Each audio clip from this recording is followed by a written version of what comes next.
Today's topic is working and leading and being paid. We're looking at two gifts today, the gift of being able to work, being able to help, being able to assist, and the gift of leadership, sometimes gift of administration. But we're placing that in the context of our current work environment, because many of us need to work in order to eat. So we are the people earning the income so that we can pay our bills to stay in the houses where we live, to have the food on the table that we have. And some cases, some of you are not only earning income for yourself, you are earning income for others, for perhaps for parents, perhaps for kids, perhaps for other dependents. So many people are needing to be in a spot where the work that they do is valued by society enough so that there is income that comes to you for the work that you do. There's plenty of work that can be done that doesn't provide income. So you can volunteer hours, or you can work in things that aren't valued by society, but if you want to have enough to eat and provide for others, you will need to work in things that are valued. So we're looking at that today. Much of the discussion that we'll have today comes from the book Big Bang Disruption, Strategy in an Age of Devastating Innovation. So this book looks at the context of our present environment and how companies often scale up at an incredibly fast rate and sometimes collapse nearly as quickly, and in the process may take out entire industries just by accident. So we're in an age where there's lots of disruption in the marketplace. That's not the case in your great-grandparents' day.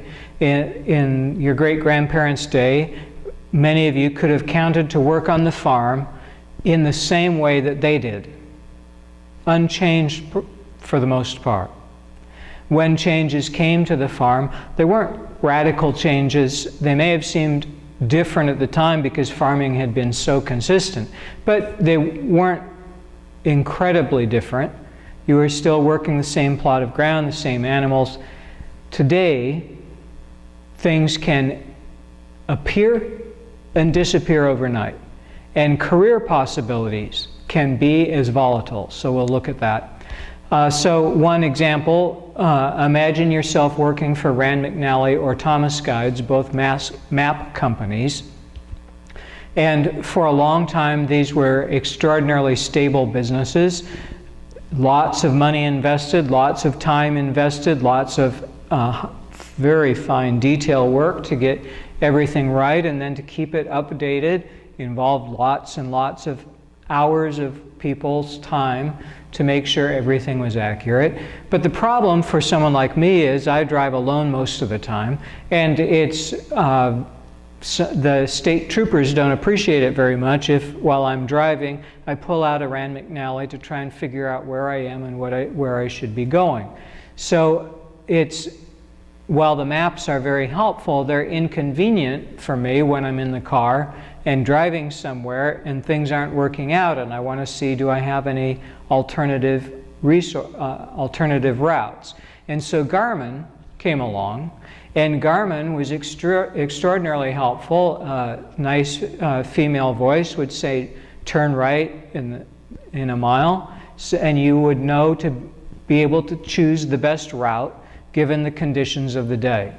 Well, imagine that you were working at one of these three companies. Things have been fairly stable for a while. Garmin is a new company, but everything's fairly stable. And then one day, Google announces that Google is going to start releasing Google Maps.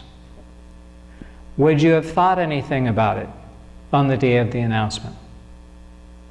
You may not even have heard the announcement on that day. But you would have heard about it within a year, because within a year, Google Maps had 100 million users. You would have known the effects of it within that year probably, and definitely within the second year, because in the second year, Google Maps had 200 million users. So in the first month or two of the release of Google Maps, People would be trying it out, experimenting, trying to figure out if they like it or not, noticing the things about it that are cool, but it may not have impacted Rand McNally's map business, right? People were in the habits of buying maps, getting them, so they may have stayed in that habit. Some people wouldn't have been some of the early adopters, but eventually, and this eventually was within 2 years, everybody realized they had a map in their pocket if they had a cell phone. They didn't need a new map every city they went to. Where they might before have gotten a new map every time they went to a new city, now they had the map already with them. They didn't need to get another one. So Rand McNally probably never thought, you know, we should watch out for those search engines. No, Rand McNally was competing with other map makers. But their business got wiped out by a company working in a completely different field. That kind of disruption is happening for lots of industries and lots of companies.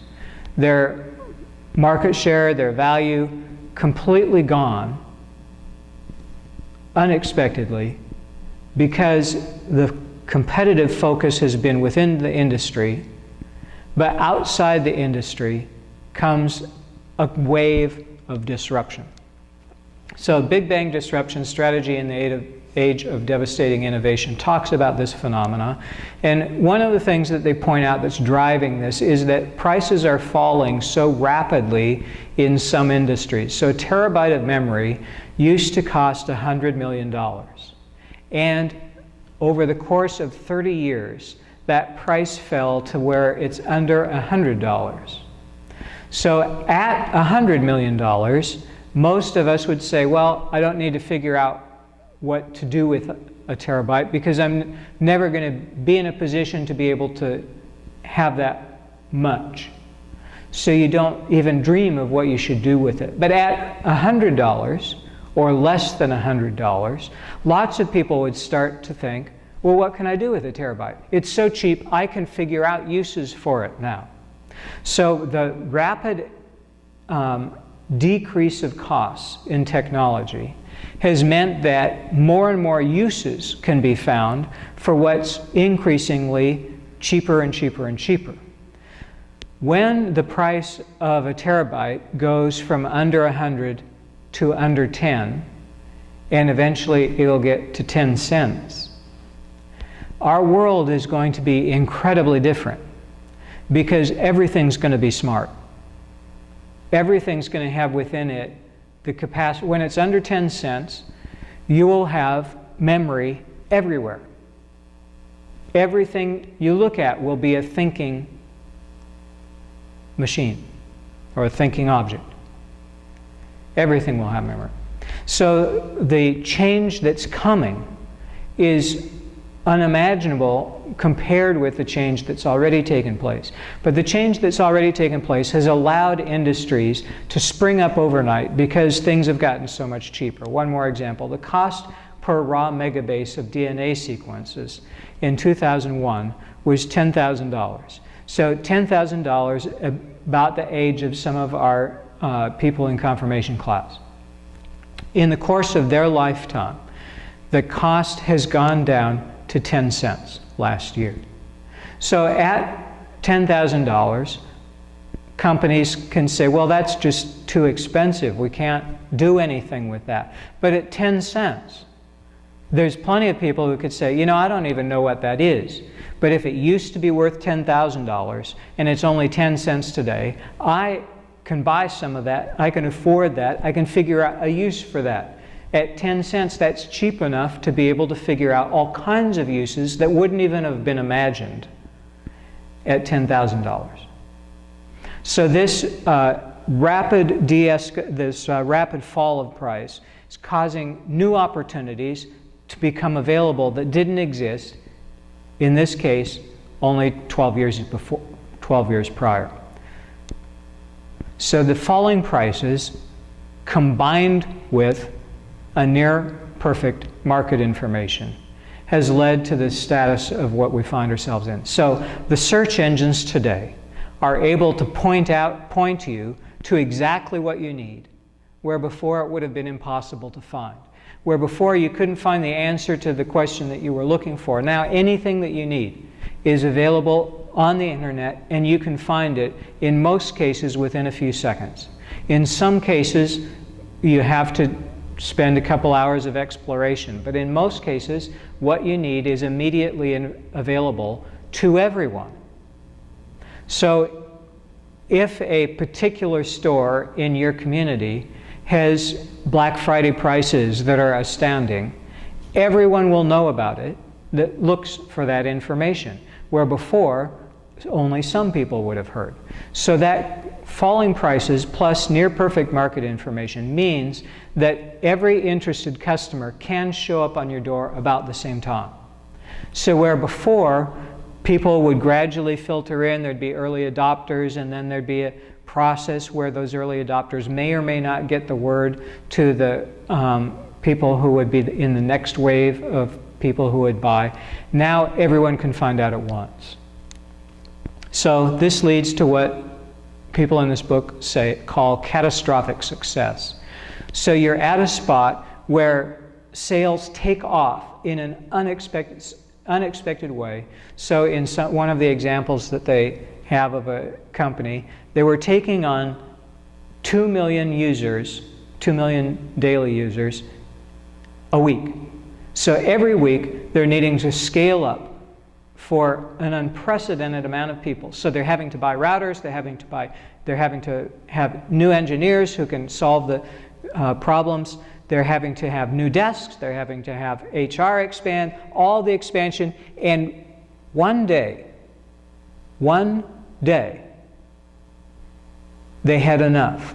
Or they could see that, wow, the things that we've ordered will be enough for today. And that was as much of a plateau as that company got. The next day, before they were going up 2 million a week, the next day they started going down 1 million a week. And the company came from nowhere to its peak in 2.5 months, and its crash in a year. So this catastrophic success can lead to rapid market saturation, where everybody finds out about how cool you are, everybody shows up at your door, everybody buys, and then there's nobody left who's interested. And suddenly, your market's gone.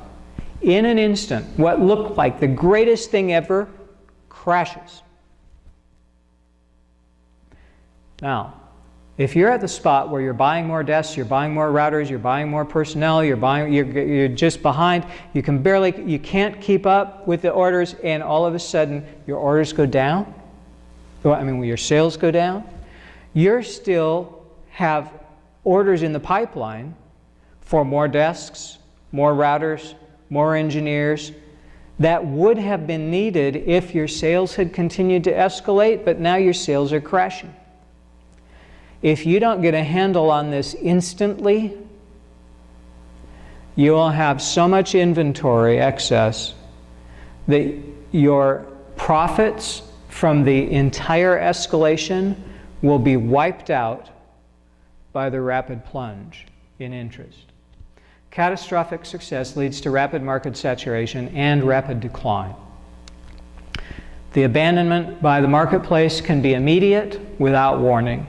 In the case of one company, 2 or 3 days, that was all they got as a warning before the crash. So if you're not careful, all the value you built up can be lost. So why are we talking about this when we're talking about workers and leaders? If you are a worker in a company like this, it doesn't matter how good you are. Once the company starts crashing, they will have to slough off personnel as fast as they can because their market is disappearing. No matter how good a map maker you were at Rand McNally, once Google Maps came out, it didn't matter if you were extraordinarily successful at an industry that didn't exist anymore. It's very important for workers and leaders to be aware of the market they're in. So in the technology market, medical research market, as examples, the opportunity can be tremendous, but so is the risk. So it means that you need to constantly be aware of where you are and how much of an investment you're putting in something. THQ is a company that was caught with an unsold inventory of 1.4 million tablets, nearly as many as it sold. So it was on this astounding growth curve where they couldn't keep up. Things were going so amazingly well, they decided, we'll have to develop this for multiple platforms. So they couldn't keep up with demand, but they developed it for multiple platforms. They got all of those multiple platforms with enough inventory for that, and the sales just stopped. Everybody who needed one had already found out about it and bought one, and there was no more need. And they had a catastrophic inventory. When you've got inventory left that equals all the purchases prior in the history of your company and nobody wants them anymore, that's too much inventory. So 5 tips for students, because we are all in an environment where we all need to be students. For those of you who are retired, this will be how you can spend your leisure hours, because if you actually have retired and aren't interested in earning any more money, having a further career, your need for education is just for entertainment. But for the rest of us, we are going for education because we want to be skilled and a valuable worker or leader in the society in which we find ourselves. So many students need to know a few things about the market, and this is 5 tips for high school students as well as for all stages of people in the current market who are trying to retool for as fast a change as is occurring in the industry in which they're in. First off, take a course in how to study. Many of us think, oh, I know how to study, it just comes naturally, but there are tips that will make it far more valuable how you spend your time, what you do with the resources that you have, both time, money, energy, and if you take a course early on, it will pay off throughout the entire time of your education. Take a course in how to study, and it will put you far ahead. Now the second tip, it should have been first in terms of importance. The second tip is far more important. Accept no debt. No matter where you go to school, top quality school, bargain basement, whatever school you go to, accept no debt. Almost all the schools are designed to have you get into debt in order to fund departments that nobody wants. So if you go to a typical school, they will say you need to take courses in all of these fields, even though you're interested in this one. But even though you're interested in this field, you need to take a few courses in all of these. Why? Because the university wants to stay in business, and the university is telling you what's good for it, not what's good for you. We do need a history department in universities. History is very important. But the universities want to fund the history department at a level that society doesn't need. We need a history department that's this high, and the university funds it with all kinds of students who do not need history in order to keep the university enterprise going. We'll get to this point in just a minute in a different look at it, but in terms of debt, what it means is that the university, which is now extraordinarily expensive, almost all of them, will want you to take on costs that are not in your benefit, it's in their benefit. You should not take on any debt. Currently, we're at a spot where the cost of money to the banks is near zero. If you put money in a savings account, you might get 1% or less. But if you borrow money from a bank on a credit card, you're likely to pay 10%, maybe 12%, maybe 14%. That's when their money is essentially free.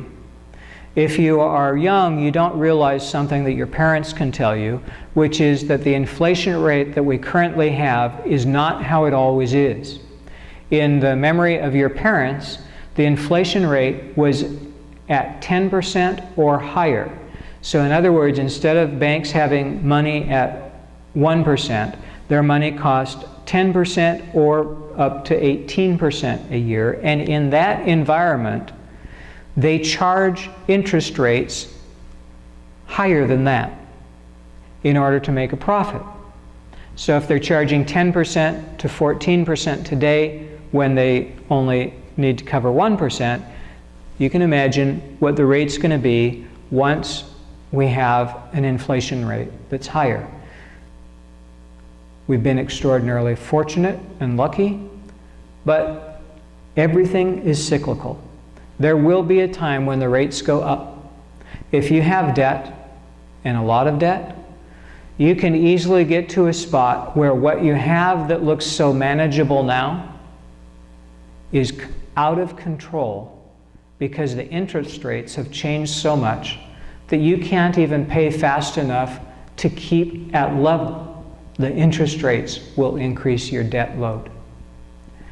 You need to accept no debt. This is extraordinarily important as a student because after you graduate from school, there are things you're going to want to do.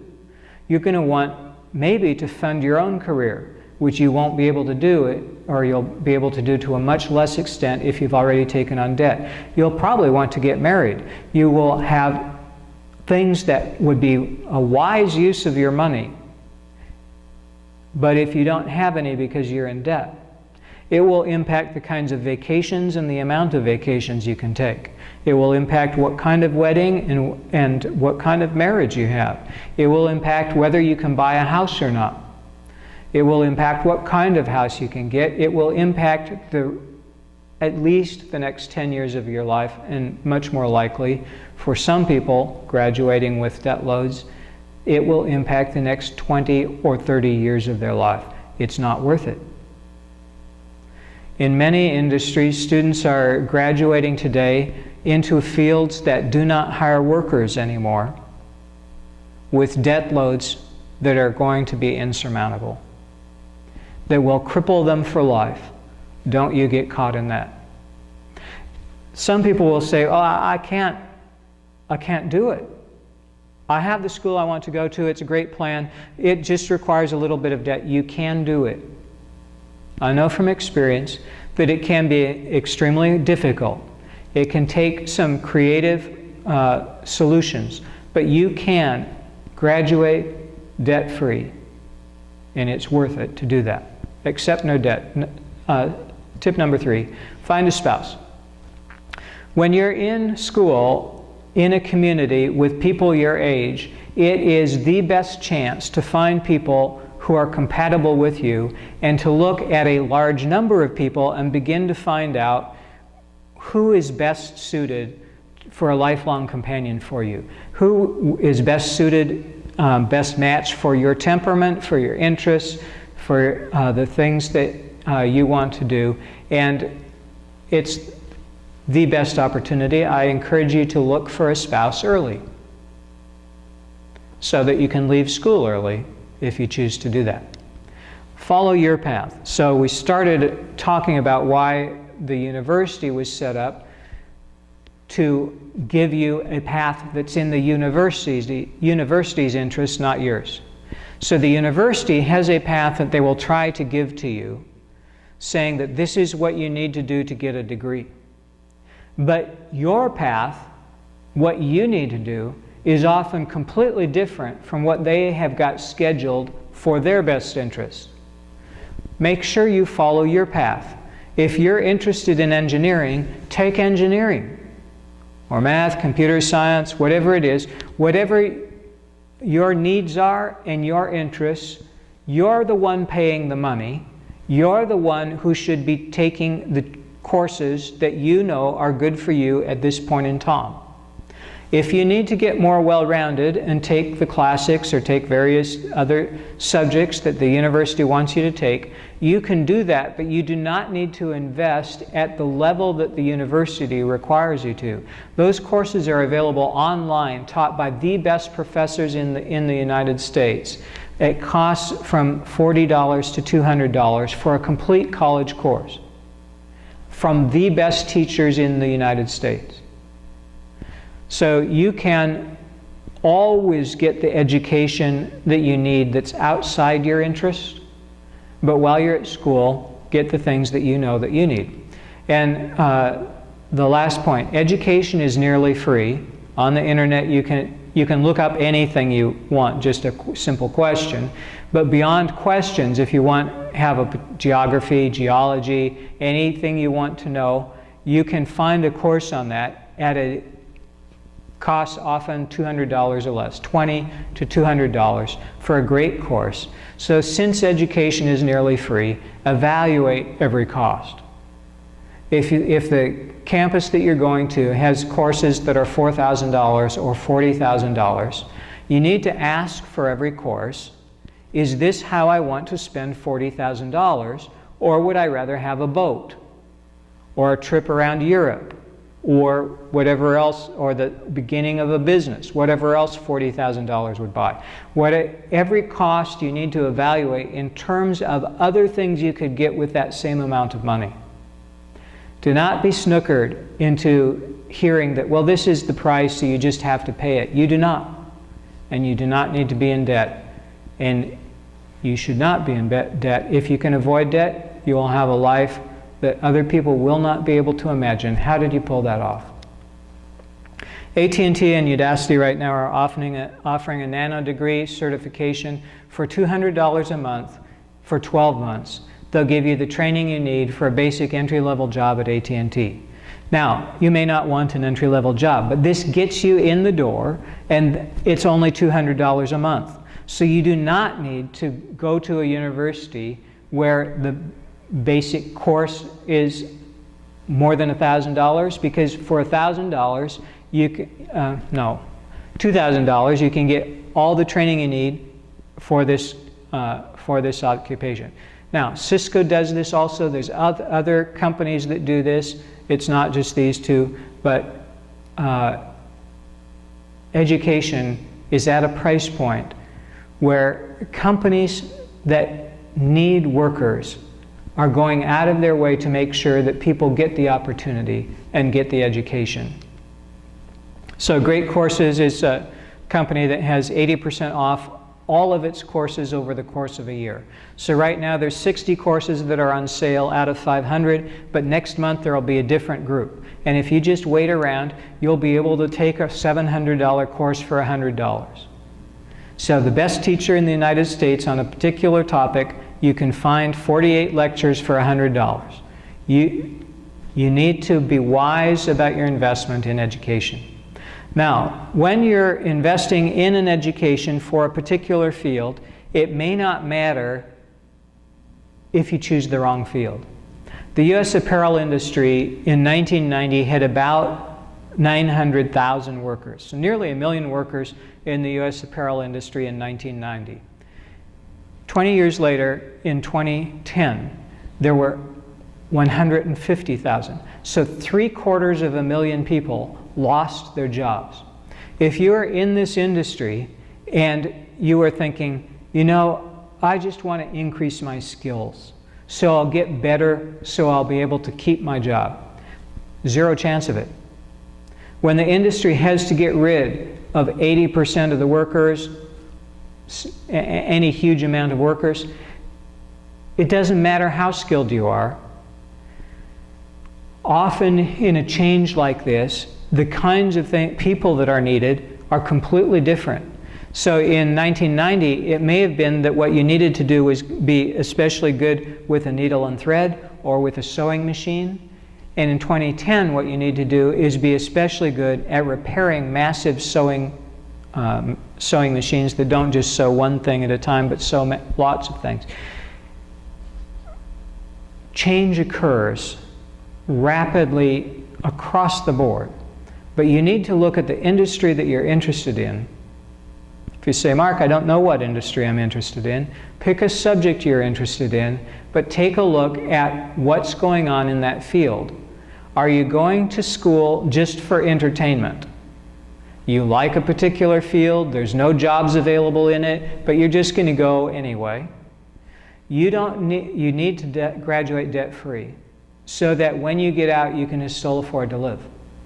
The U.S. apparel industry shows a collapsing industry. Here's another one. Kodak, 1985, had 140,000 workers. In 2005, it had 20,000. Kodak, before 1985, was a great company for decades and decades and decades. Had a fabulous history for 100 years. And the management of Kodak, the leaders of Kodak, gave it all up. First to Fujifilm, and then to the digital age. And even if the digital age hadn't come about, Kodak lost all of America. Went from Kodak machines to Fuji machines. And Kodak didn't do anything. So when the digital age came along, that was not what killed Kodak. Kodak killed Kodak. But if you were in the industry in 1985 thinking, well, I'm going to keep getting my skills up. I'm going to keep going to school, getting better and better so I can stay in this business, it wouldn't have mattered. When the company needed to shred 120,000 careers and put away 120,000 workers, there's no way your skills can be good enough to stay. So what you need to do is find an industry that's rising. If you're thinking, I can't figure out how to do this, I'm stuck. There's a book called The Obstacle is the Way. I'm getting 3 copies for our library next week, so hopefully it'll be available. If you need to take a look, I highly recommend this for people who are stuck, don't know what to do. This book is extraordinarily helpful. God's kingdom needs workers and leaders, just like the earthly kingdom needs workers and leaders. We're going to take a look at one Bible story before we close. Luke 9 says, the day was drawing to a close, so the day was about ready to end, and Jesus' disciples looked around, saw there was a massive crowd, nobody had any food, and nobody had any place to sleep. So they came up with a plan. They were leaders, administrators, managers, people who looked at the situation, saw a need, figured out what to do, and proposed the solution, and came to their CEO, to Jesus, and said, hey, we've got an idea. Send the crowd away so that they can go into the surrounding villages to find lodging and get provisions, for we are here in a deserted place. They were excellent leaders, managers, administrators. They looked at the problem, they figured out a solution, they went to get approval, and Jesus had a different idea. So Jesus looked at the same thing and said, you can solve this by yourself. You give them something to eat. Some people think that Steve Jobs was unreasonable in his demands of his workers. Jesus was also sometimes unreasonable, seemingly, in his demands from his disciples, from his followers. You give them something to eat. They had already investigated that. They had already figured out what they had compared to the need. They said, we have no more than 5 loaves and 2 fish. All we've got is 5 bits of bread and 2 fish. Unless we're to go out and buy food, we don't have enough because there's 5,000 guys out there. What are they going to do with 5 loaves of bread? There's no way that what we have will meet the need. And many times people are looking at their limited resources and looking at the scope of the problem and saying, there's no way that what I have will be enough. But Jesus says, you can do something about it. With the little that you have, it's enough. It's enough. So Jesus told them, make them sit down in groups of about 50 each. Often the beginning of the solution of a complex problem is for an administrator to begin to administrate, to begin to separate out the problem into small component pieces, even before there's a solution. Make the people sit down in groups of about 50. Your 5 loaves and 2 fish, not even going to help one of the groups of 50, but get all 5,000 guys in groups of 50 each. So while they're busy getting ready for the miracle, somehow the miracle takes place. A lot of times you can be in action doing things that don't make sense to you, but getting ready so that you're putting yourself in a position so that when the miracle happens, you're ready for it. In this case, if you're not familiar with this story, the story says that Jesus fed all the people there with 5 loaves and 2 fish. And it happened because he had a team that was willing to work and willing to lead. We're going to take a moment for prayer. God, thank you for the privilege of living in this century with its amazing, wonderful, breathtaking challenges and opportunities, where things can not exist in 1 month and be on a skyrocketing ascent the next month, and then complete collapse the next quarter. And in the midst of that, we have the opportunity to work and to lead and to earn an income in the midst of something that is so complex and dazzling and interesting and sometimes scary.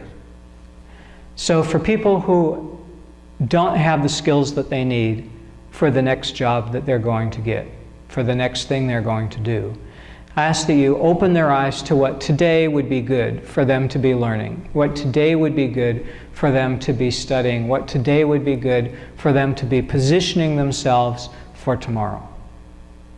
And I ask that you help keep us wise so that we do not take on debt, so that we allow opportunity in the future to stay available to us, because we haven't shut it out today by the mistakes that we make today. So thank you for your mercy. Thank you that just like we need to earn an income, either through being leaders or workers, your kingdom needs leaders and workers, and you call us all to be part of your kingdom. Thank you, God. We praise you. Amen.